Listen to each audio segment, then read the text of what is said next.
Hi, this is Tarah Who, and you're watching Concerts That Made Us.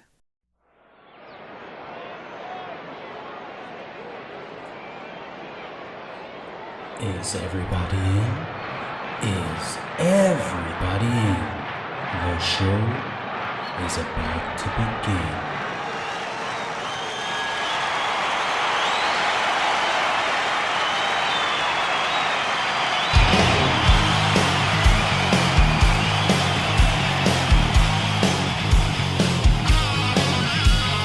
Welcome to the podcast, Concerts That Made Us.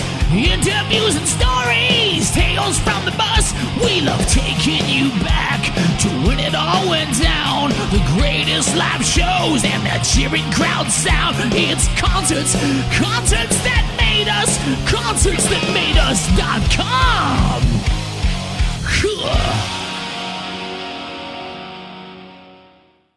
Tara, you're very welcome to Concerts That Made Us. Thank you. It's exciting. I'm delighted to have you now. I'm looking forward to diving into your music over the next bit. Now, you recently released the album The Last Chase. Take us deeper into it if you can. Initially it was an EP, and then I just continued writing. And so I asked Alain if he had time to do more recording, and then we had enough songs to make it an album. And actually it was a very simple, easy, natural process. Um, I don't know how Alain is with other people, but with me it was just a natural connection. And initially I wanted to have a female producer. I just wanted to change things up a bit. And as I was writing, because I had never worked with a female producer, so I just wondered how that would be. And and um, and as I was writing, I just kept thinking of the sounds, and I was like, well, I think the only person who understands this would be Alain Johannes. And sure enough, he liked the songs, he liked the demos. And when we first met in Portugal, out of all places, because we were thinking about like waiting, but I'm not someone who waits a lot. I like to Right. make things happen because you just never know what, the future holds, right? So I was like, no, no, I can travel. No worries, you know. And so no, we made it work. And yeah, it was both times we actually planned for um more days than we needed. That's how fast we were going. That's how well we connected. So it was good. Yeah. Oh man, oh man. You actually produced it yourself with Alain. Was he welcoming to the idea of you being so hands-on with it? It's not really like no one was really it was a collaboration, no one. It's not like this, I did this or I did that. It's just that I've been so used to come up with the full demo. And actually he's, the first one who's listened and enjoyed the demo so much that he really wanted to reproduce the vibe of the demo, which was really weird for me because honestly, like I'm like the worst engineer you could ever find, like I play, I do live stuff, but like when it comes to like recording, it's just not my thing. So I have an idea, and I just know enough to record an idea, but I don't have the patience to do everything else. Like this looks professional, but that's all, you know. That's the Yeah. extent of it, you know. Like there are people that are made for this. Their brain works like this. This is not me. So, like I'm just like, okay, the idea is there. Okay, that's the vibe. Great. Then I go behind the drums. I do because I'm self-taught, right? So I don't know how to communicate my ideas outside of like play this. And it's not play this. It's more like this is the idea.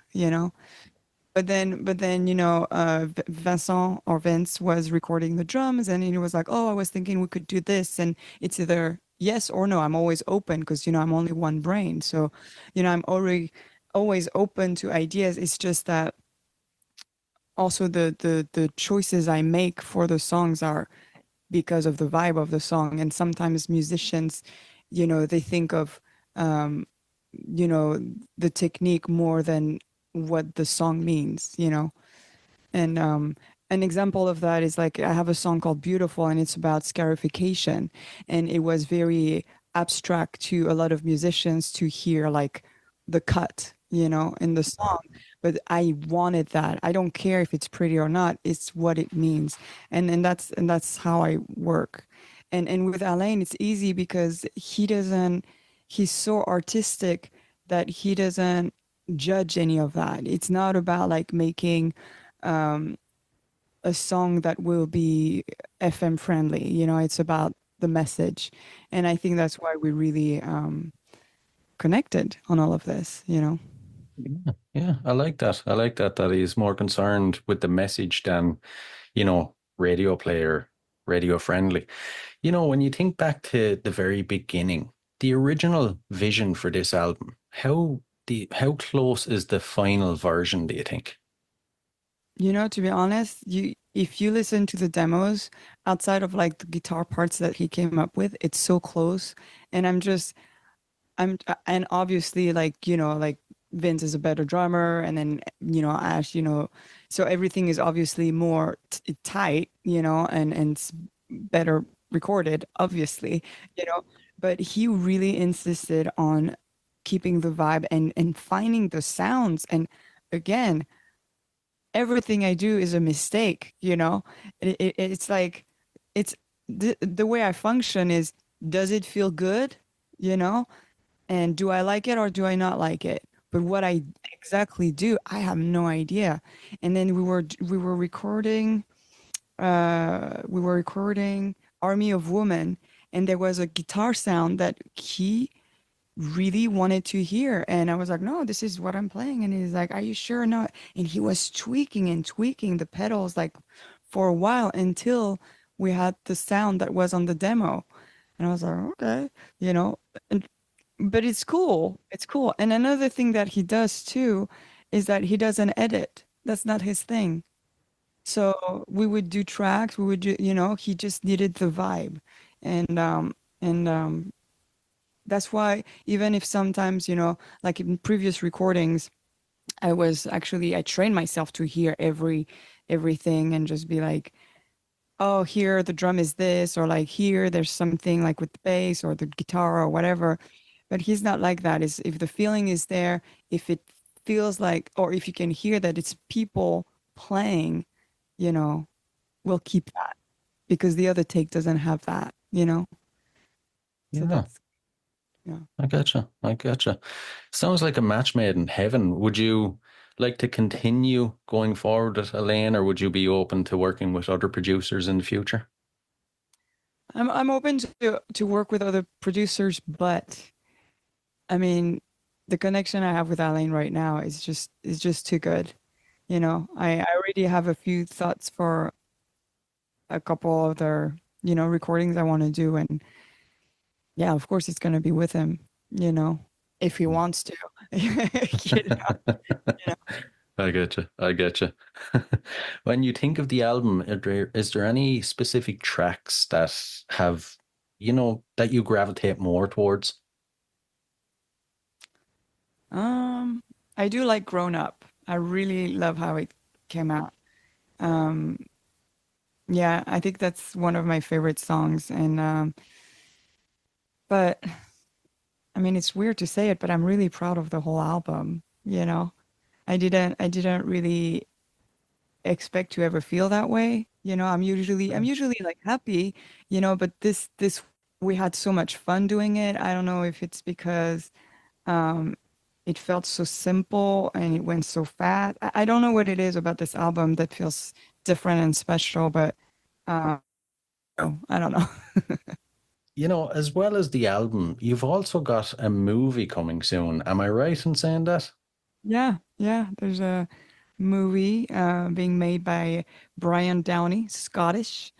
Yeah, he's we met because he was shooting a gig of ours in Paris, and I didn't know that he was gonna write something like a live review. And then I read the live review, and I saw the pictures, and it was in a gosh, it wasn't even really a dive bar because it's Paris. I don't know, it was a weird spot. And and the pictures were, I was surprised that you could even take good pictures in this space, in this place. Mm. And then I read what he wrote, and it was something different. The thing is, um, some, um, and obviously, we're having conversations, so this does not apply to you. But some journalists, I feel like they tend to be a little bit lazy, and Mm. you know, I'm very into um, crediting people's work, in whatever field they are, and and um, and I think especially when you're a journalist, you're a writer, like you should take the time. I mean, I don't know. To me, it's Yeah. it's all us all together, right?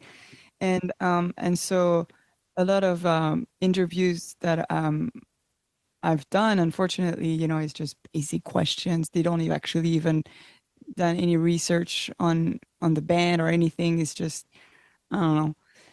So, but what he wrote was definitely personal, and that obviously caught my attention. So then we started discussing on Instagram, and and then we did a photo shoot in Paris, and and I just really see like how good he is as a photographer. Mm. And then we were just talking during the shoot, and I said, "Gosh, I'd love to have someone, like, bring someone to a tour someday, just so that we can actually expose what's really going on behind the scenes of a rock band, woman in rock, and all this." Is like, well, let me know, you know, and then it turned into a movie, and we're really excited about it. And we have this sample documentary that we were passing around just to see if like if people would be interested in getting to know an unknown band. Mm. The reaction of people has been very, very positive, so we're really excited, and well, we hope for the best. Yeah. Man, when you think of, famous rock documentaries, is there any, I'd imagine it's not like Spinal Tap now, but is there any that you would kind of liken it to?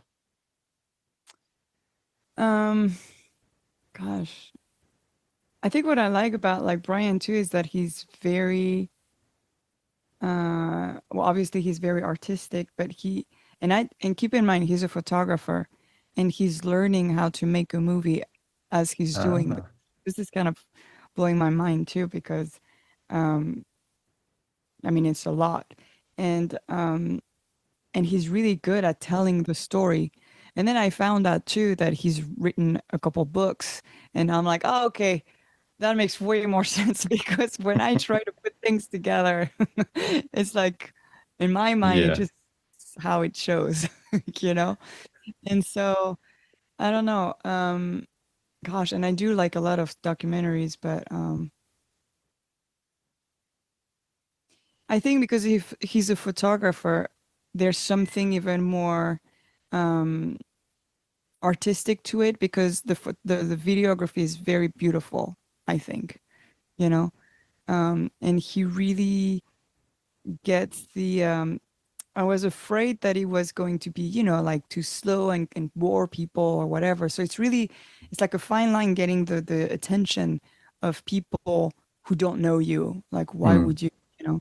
And I think he's doing a great job at it. I don't think I can compare it to anything. And I watch a lot of music documentaries because I love it. Yeah. I But like it no, though. I like it totally original, your own sort of spin on it. And when yeah. is it out? Well, he literally just flew back yesterday to Paris. He lives in Paris, with more footage from the Exploited tour, and my place, because we want to show also like that side and all that. So um, I don't know, 2025. Don't pressure us. Okay, okay. I can't wait to see it now. I can't wait. And, you mentioned Woman in Rock. I'd love to get your thoughts on what is it actually like these days to be a woman in rock? Is it still as male dominated as we would imagine? Is there still barriers you have to break down? Yeah. So it's a lot better, for sure. But there are still little things that I see that, but it's old school. Um, Let me see what I can say with that. um, well, we had a great time with the Exploited and Total Chaos. There was nothing like that within this group. However, some people that are around, kind of are old school, which, to me, when I hear that excuse, like, oh, he's old school, like, to me, it's Yeah, just not an excuse. Like, do you realize that what you're saying is that he's just immature and has not grown up? And I mean, that is not, we're in 2024, exactly. being old school is just being an old fart. I mean, it's not, and just things like that. A lot of women actually came forward after the shows, and they were like, "Oh my gosh!" Like seeing like women like playing so hard, like it was like, "Oh my God." But sometimes I have noticed couples, and the girl would um, walk forward to the merch, and the boyfriend just like, "No, no, no, no, no." So it's Right. like, oh, I've caught that a few times. And I'm like, Huh. oh, we're not there yet. We're not there yet. You know, maybe Yeah. check in, but that's just my personal thought. You know, Hmm. That's an interesting one. Though. Yeah. I wonder what it is. Oh. I mean, And it could be anything. It could be like, no, we don't have the cash, but I don't know what it was. I didn't ask, but yeah, yeah. that few times you're like, Hmm. yeah. Yeah, yeah. Hmm. And I'm glad you mentioned the tour and gigs because it's called Concerts That Made Us. So I need to ask you some concert related questions. First off, a bit of an easy one. As a concert goer, what concerts would you say have made you? Um, well, I'm an early Foo Fighters fan. Yeah. So early because yeah, but yeah, I used to go to a lot of shows of the Foo Fighters, Alanis Morissette, of course. Um, gosh, I did see Brody when she was doing her solo tour. That was great. I wish I could see the Distillers, but they keep canceling. Um, yeah, I don't know if they made me. I'm sure they have. I'm sure they have because of that energy, you know. Um, But at one point, there was I used to go like 4 or 5 times a week when I lived in Paris to concerts. Like even when I was, gosh, the night before the baccalaureate, I went to see Garbage, and I actually screamed so much that the next day when I came for the test, first of all, I didn't even know which test it was, and then I had lost my voice from screaming. And the weirdest thing is that I actually passed by baccalaureate like first time, and my friends were like, "What the fuck? You haven't done shit for 3 years." I'm like, "I know it's crazy, huh?" Oh man. But, Is but there a show that you've attended that maybe fans of your music would be surprised you were at? um, I guess unless I used to love Alanis Morissette, I think you'll be surprised that I would go to Alanis Morissette show. I don't know. Mm. Um, um, the thing is, one point something happened in my mind and I just didn't enjoy being at a concert anymore because I wanted to be on stage, you Mm. know? And Yeah. and then that just shifted. I can't really explain. Like if I'm not, you know, even when I'm at a festival that we just played at, I can't really enjoy um watching. I need I don't know. I don't know. No, I Something. totally get that. It's like the itch is too strong. You want to be up there doing it instead of stand there watching. I totally get that. It's really understandable. Ah. Maybe because I'm not like there yet, Hmm. And as long as I'm still like trying to get to that point, I think I'm still like No, no, no. I don't know. Any And therapy. your own shows then. You know, you've played some killer shows this year, but for anyone that wasn't lucky enough to attend one, what are they like? Give us the full experience if you can. I don't know. So, you know, I, we were really scared going on tour with the Exploited and Total Chaos. Wadi actually watched our videos before picking the band to go on tour with, and he said, they're great. Let's take them. Like I love them. And I remember reading the message like, oh, okay, cool. So then I had that confidence. But then as I was like listening to their music, Total Chaos and The Exploited, I was like, we're fucked. We're fucked. I mean, people are gonna fucking hate us, especially with the new album that has nothing to do with punk rock. Hmm. So I brought in a bunch of our old songs, and I had to put some of the new songs, to promote the album. And first show, people loved us. And I was like, oh, this is great. So that was very encouraging, and what we've heard at every show, every city, every state, we were like being told that they love how it changes, that it's completely different from Total Chaos and Exploited because it's a nice change, and it's a nice warm up to, what's to come. And there's something very original and authentic, and raw, you know. And so even though we're not punk, they totally understood why we were there. So that was awesome, and it reflected on the sales of the merch because we depend on that.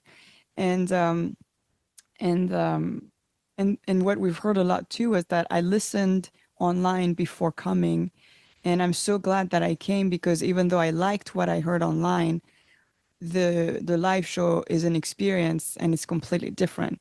And what we like to say is that we feed off the energy of the people, and that's what live is about. And if I see that people are enjoying and they start like moshing and whatever, that's going to get me going, like for sure. Yeah. I like it. And I like it. Is there anything that you would say you have learned from this tour? I learned too much. How much time do we have?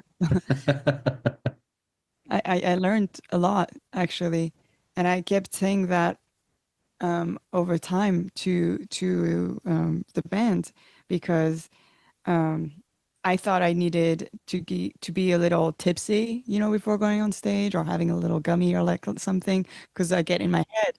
And the thing is, well, we didn't have this luxury on this tour or the funds, and so you know we did actually this tour sober, but it's just what happened, and I had the most fun, you know and Nice. we're not sober. Like I've been drinking, that's fine, I'm not sober. I'm not saying like anything like crazy, I'm just saying like it was just the circumstances, like we didn't have a writer, we didn't have anything that was free, and we just couldn't afford buying drinks every night, but the result of that, the great thing is that I have a great band that is mature, and, we played with it instead of complaining.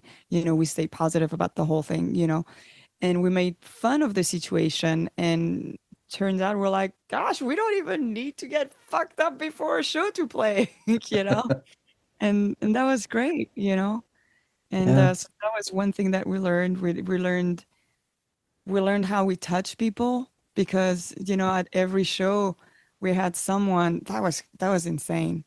I don't know if we invite people to come talk to us after the shows. I don't know what it was, but on this specific tour, people would come up to us with stories like, I have an autistic daughter that loves your music. Her favorite song is Manners. And so when I saw that we were playing, I couldn't bring her because she's too young, but I wanted to take pictures. He bought a bunch of merch.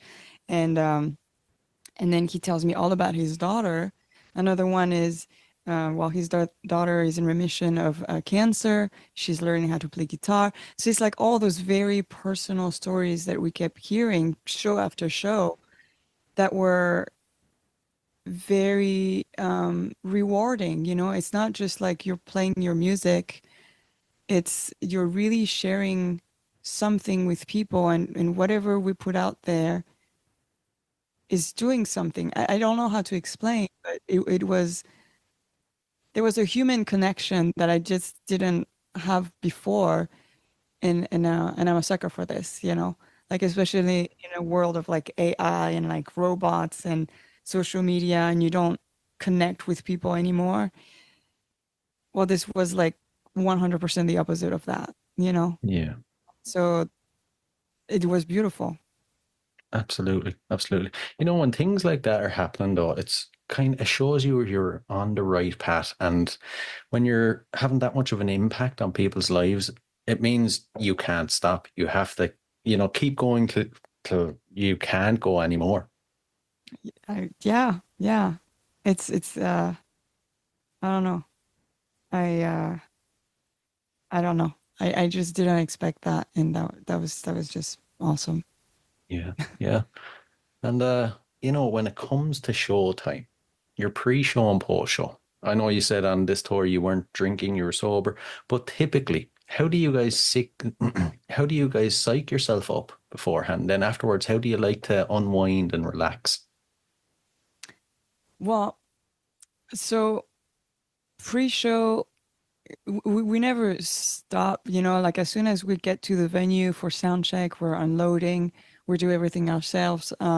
It's just the four of us. We don't have crew, we don't have roadie, we don't have a tour manager, you know, we just do everything ourselves. So first we're just like figuring things out, like when do they want us to do stuff? You know, get the fuck away from, you know, the headliners because you don't want to be in their way, you know. And then you know we're finally set up and everything. 30 minutes before the show we start like stretching and everything because I mean bodies, you know, you Yeah. can't move the way we do without stretching, and that's very important. And then I think at that point, like at least 30 minutes before the show, it's important for us, you know, we don't have alcohol, but we have each other. And I think it's us connecting and then getting in the zone together. And that is very like I remember like the couple times like one of us was missing. We're like, we cannot start until so and so is there, you know, but not to go on stage, just to start prepping mentally for the show, you know. And there's really something happening there. And and then we give it all, and then after show, that's probably well after show we have to move all our shit as fast as possible. And then usually Nico the drummer and I are usually just packing everything.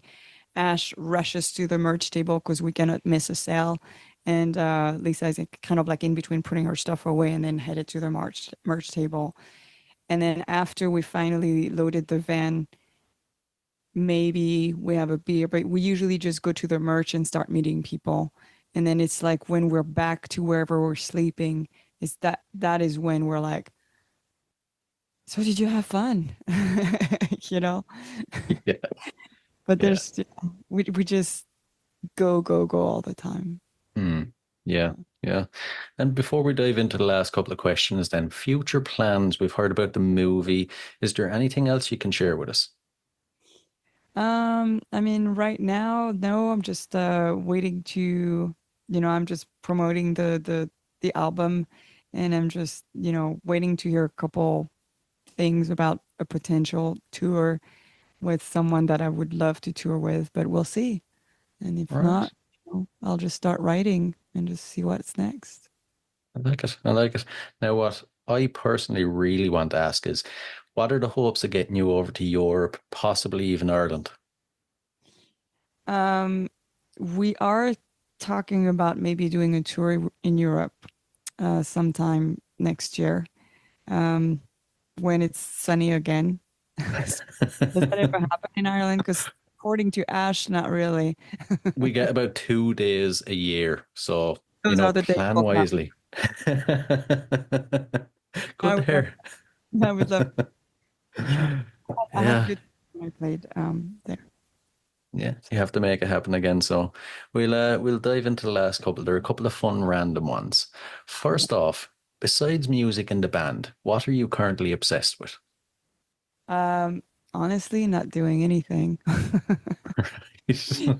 After a tour, it's so there's just so much happening because, I just have to be like until I dropped off Lisa's gear on Monday, and until I had done that, I was still in tour mode because, we drove from like Florida to California, and there's just so much responsibility, especially when there's a fucking hurricane, you know? And Yeah. so my goal is to have everyone safe, sound back home with their gear, and then I can rest. And that just happened on Monday. And so now I'm just enjoying my time in the desert with my dogs and cat and just chill. I like it. I like it. That has to be one of that has to be one of the best things about post tour, just the quiet time, the peace and quiet. Yeah. Yeah. It is. It is. But outside of that, I'm into, you know, martial arts and I like to move. I like, biking, motorcycles and stuff. Nice, nice. The next question. So it's a bit odd. If you had to spend 24 hours locked in a room with any musician from history, who would it be? Gosh, probably one musician. Honestly, probably Brody. I just want to hang Right. out. Okay, okay. I like it. I like it. And the final question. So, what's your go-to album? An album you constantly revisit? Distillers. Yeah. Yeah. Cora Fang, all of Mirrors, all of this is where it shifted for me, Yeah, musically. I like it. I like it. Good one. Listen, Tara, this has been an absolute blast now. I've really enjoyed it. Thanks a million. Thank you.